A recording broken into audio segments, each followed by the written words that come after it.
All New X-Men number 15 starts with a young Scott Summers writing a letter to Jean Grey. Before he can finish, young Bobby enters the room, and Scott blasts the letter to bits so he can't see it. Young Bobby lightens the mood by comically complaining that his older self is making out with Kitty Pryde. Scott suggests they blow off some steam by heading into town. Elsewhere, Jean is being trained by old Hank McCoy. She is practicing her telepathic powers by disassembling Wolverine's motorcycle. She loses her concentration when Scott and Bobby speed by her on their way out. An angry Wolverine demands that the two fix his bike. As Jean helps old Hank, she begins to read his mind. His thoughts indicate how attracted he is to the young Jean and how he wishes he would have asked her out when he was younger. In Salem, Scott and Bobby simply try to be normal teenagers. They meet some girls and Bobby pulls out all the stops trying to impress them. He plays up the fact that Scott is the same person as older Scott, the mutant revolutionary, as well as demonstrating his mutant abilities. Bobby even brings up the fact that the two are time travelers. The excitement doesn't end there either. Bobby and Scott successfully aid the police in catching a fleeing criminal. The fun comes to an end when Wolverine tracks them down. However, they do manage to get the girls' phone numbers. Back at school, Jean approaches young Hank. She puts him on the spot by asking him if he's in love with her. He claims that it isn't a fair question and also points out that she loves Scott. When Jean explains that she doesn't love Cyclops, the two kiss. The issue ends with Jean retreating into her room and pulling out the invitation to her future self's wedding to old Scott. Ah, the love problems of a teenager, right? Teen angst, that's what All New X-Men's all about apparently. Yeah, it seems that Jean really has a lot of conflicting emotions for Scott and for Beast now. So that wedding invitation that she's reading at the end, what do you think that indicates? Does that indicate she's still has some feelings for Scott?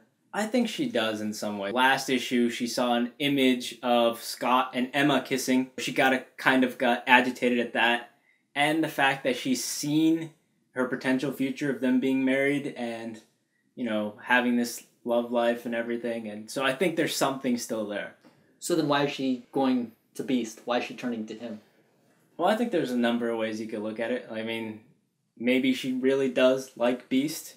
I think it has more to do with the fact that she has seen what she becomes. Even last issue, she talked about it, where she needs to be perfect. She needs to be better than what she was previously to avoid her fate. So that'd be like a drastic change in her personal timeline. Exactly. Like if she never goes to Scott, maybe she never becomes Dark Phoenix. Yeah. Personally, what I hope Bendis is doing actually is she's just running away from her feelings.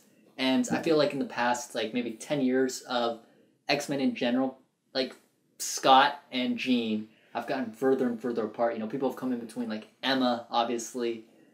But what I hope is happening is the two of them will unite in the end, and it'll show that, like, that's one of those comic book relationships that will always be. You know what I mean? Like Spider-Man and Mary Jane, or Lois Lane and Superman.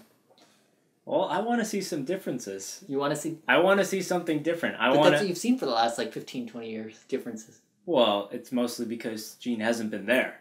Well, even when she did come back, like, Phoenix Endsong almost seems like just like a Wolverine Jean thing. Well, I think Scott has moved on to Emma, and I think Emma Scott is actually a pretty interesting and I'm not criticizing that. No, I like it when there's a new relationship. Like, you bring up Lois Lane, Superman. I really like the Superman-Wonder Woman relationship. It's new. It provides whole new dynamics and storylines, and I'm kind of sick of the old storylines just involving Jean and Scott. Why don't we also look at this from the other side, though? Scott is writing a letter at the beginning to Jean, presumably about to profess his love for her.